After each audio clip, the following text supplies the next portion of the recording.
জীবনে চলার পথে আর একটা বছর পার করে ফেললাম। তো আজকের দিনটা স্পেশাল কেন সেটা বুঝতেই পারছেন। আর এখন চলে যাবো বাজারে, এখন প্রায় 7:30 বাজে। আর কিছু বাজার করতে হবে, কারণ কয়েকজন আজকে আসবে। একদম ছোট করে, একদম ঘরোয়া একটা অনুষ্ঠান, কারণ এখন ওরকম বয়স নেই যে বিশাল বড় করে সবাইকে ডেকে কিছু করা হবে। কিন্তু একদম ছোট করে, একদম যারা খুব কাছের তাদের সাথে একটু ছোট্ট একটা ঘরে অনুষ্ঠান হবে। আর সেই জন্যই বাইরে পড়ে যেতে হবে। তো অবশ্যই দেখাবো আজকে সারাদিন কী কী হচ্ছে, সাথে থাকবেন। আর একটা কথা, আজকের দিনটা আমার কাছে তো সত্যি স্পেশাল।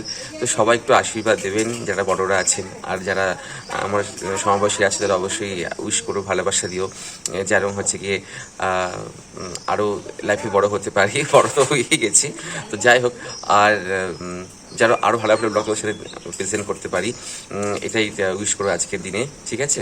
তো চলো ফ্রেন্ডস, সাথে থাকো, দেখতে থাকো। আজকে আমার বার্থডে ব্লগটা হতে চলেছে খুবই স্পেশাল। তো একদম শেষ পর্যন্ত ভিডিওটা দেখো, আর অবশ্যই কমেন্টস করে জানিও কি ভিডিওটা তোমাদের কেমন লাগলো। Happy birthday. সারপ্রাইজ তোমার জন্য একটা। আসো আসো আসো। হ্যাঁ, খুলবে।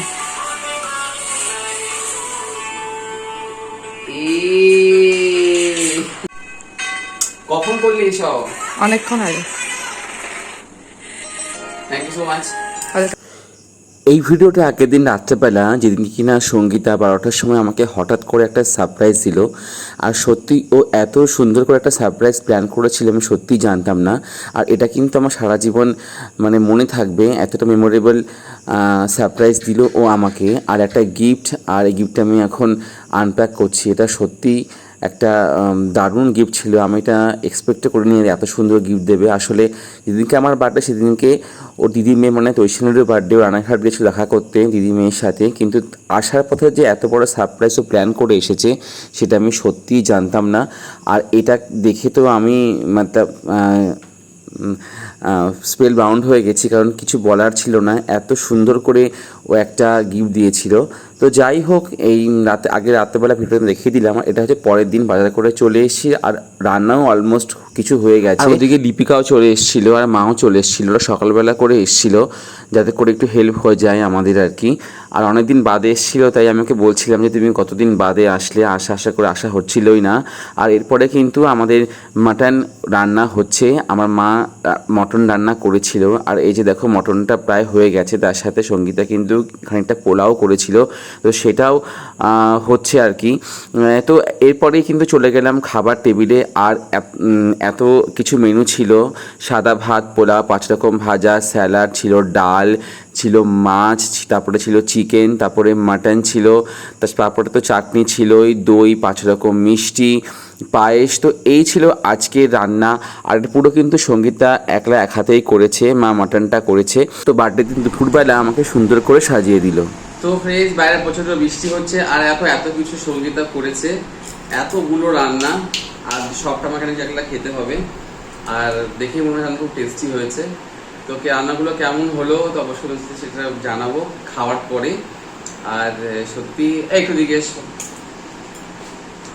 এই যে এই ম্যাডামের জন্য লাইভ হয়ে যাবে কিন্তু একটা, ঠিক আছে? খেয়ে ফিরে আসছি, আর অবশ্যই শেয়ার করবো কেমন হয়েছে রান্নাগুলো, ঠিক আছে? Tata.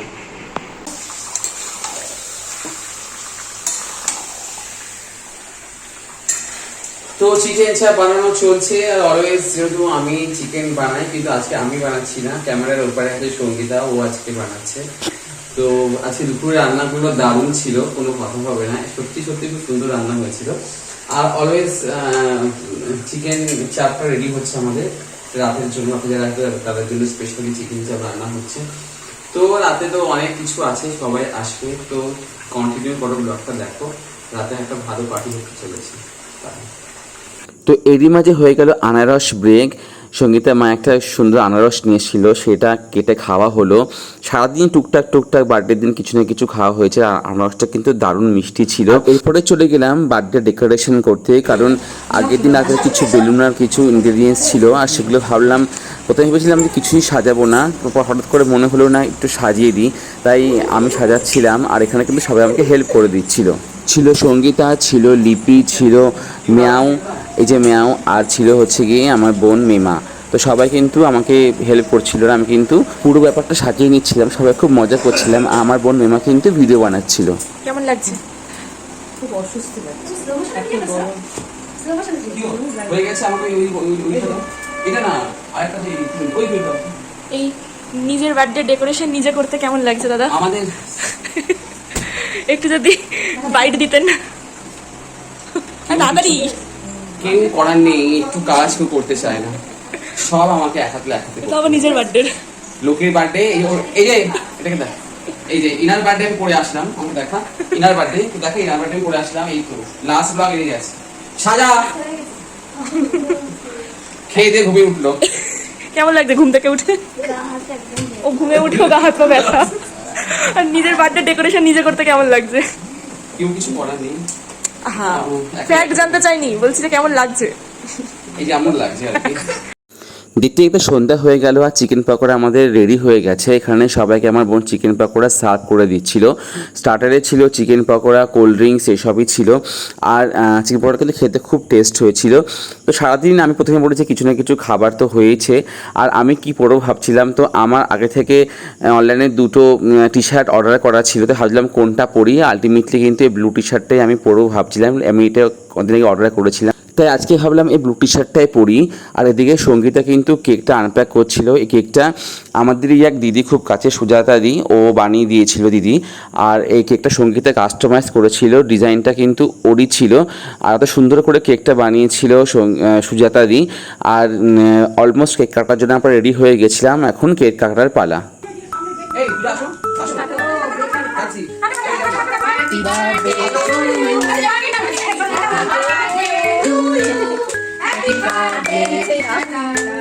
Happy birthday to you. Thank you.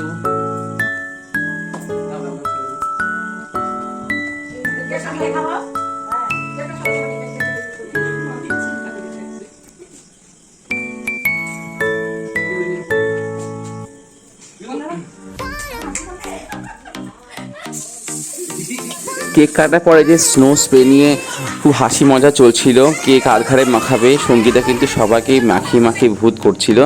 আর এরপরে কিন্তু আমার পিসি আর মেমা ওরা বেরিয়ে যাবে বলে ওরা খেতে বসে পড়েছিল, আর আমি সার্ভ করছিলাম। আর আমরা ভীষণ মজা করছিলাম, ভীষণ হাসাহাসি করছিলাম। আর ওদের বেরিয়ে যাওয়ার তাড়াও ছিল, কারণ ওরা 9টার ট্রেন ধরতো, তাই ওরা আগে আগে খেতে বসে পড়েছিল। আর এরপরে আমার বোন কিছু ভিডিও বানাচ্ছিল, সব ভিডিও আমি একটা নিতে পারিনি, আর ও কিছু ভিডিও বানিয়ে দিচ্ছিল, আর ও হেল্পও করে দিচ্ছিল। কারণ এই ভিডিওগুলো কিন্তু আমাদের সারা জীবনে মনের মণিকোঠায় সারা জীবন থেকে যায়। এরপর চলছিল গিফট আনপ্যাক করার পালা। কয়েকজন যাদের সাথে আমি সারা বছর কাজ করি, যাদের সাথে সকাল থেকে সারাদিন ওঠা বসা হয়, তাদের 2-3 জনকে আমি দেখেছিলাম। আর তারা কিন্তু খুব সুন্দর সুন্দর গিফট আমাকে দিয়েছিল। আর গিফটগুলো কিন্তু আনপ্যাক আমাকেই করতে হচ্ছিলো, কারণ সবকটা গিফট এত সুন্দর ছিল, সারপ্রাইজেবল ছিল, কিছু বলার নেই। আর এখানে বোন আমাকে দিয়েছিল মোমো মেকার আর একটা ফ্লাক্স। আমি বলেছিলাম যে হয়তো মোমো মেকার কিংবা একটা ফ্লাক্স যে কোনো একটা দিয়ে, ও কিন্তু দুটোই আমার জন্য নিয়ে এসেছে। এতটা আমি আশা করিনি, কারণ গিফটগুলো প্রত্যেকটা খুব সুন্দর ছিল, প্রত্যেকটা গিফট খুব ইউজেবল ছিল। এত সুন্দর গিফটগুলো আমার এবছর হয়েছে যে তোমার সাথে শেয়ার না করে সেটা কিন্তু পারলাম না। আলটিমেটলি এই গিফটগুলো আনপ্যাক করার পরে আবার কিছু স্নো স্প্রে নিয়ে আবার কিছু মজা হাসি ঠাট্টা হচ্ছিল। সন্ধ্যাটা কিন্তু খুব এনজয় করে সবাই কাটাচ্ছিল। আর এরপরে একদম সবার শেষে খাওয়া দাওয়ার পালা। আমি যেমন খেতে ভালোবাসি, খাওয়াতে ভালোবাসি, এটা সবাই আমাকে যারা চেনে তারা জানে। আর আমি কিন্তু সার্ভ করছিলাম, যদি রান্না আমি করিনি, কিন্তু আমি কিন্তু সবাইকে সার্ভ করছিলাম আর বসে খাওয়াচ্ছিলাম। কারণ আমার মনে হয় যে খাওয়া যদি তৃপ্তি করে না হয় তাহলে হয়তো কিছুই হয় না। তো আলটিমেটলি এই একদম শেষে সবাই খাচ্ছিল, সবার বাড়ি ফিরে যাওয়ার পালা।